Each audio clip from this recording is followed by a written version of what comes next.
ஆசையில் ஓர் கடிதம் வரைந்ததே ஓர் இதயம் எழுத்தினால் தலை எழுத்தை மாற்றியே விதி எழுதும் ஒரு மேகம் தூது அனுப்ப அது இடியை அங்கு இறக்க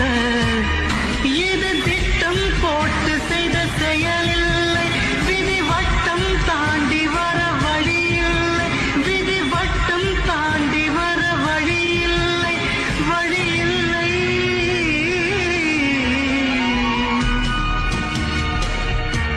ஆசையில் ஓர் கடிதம் வரைந்ததே போர் இதயம் எழுத்தினால் தலை எழுத்தை மாற்றியே விதி எழுதும்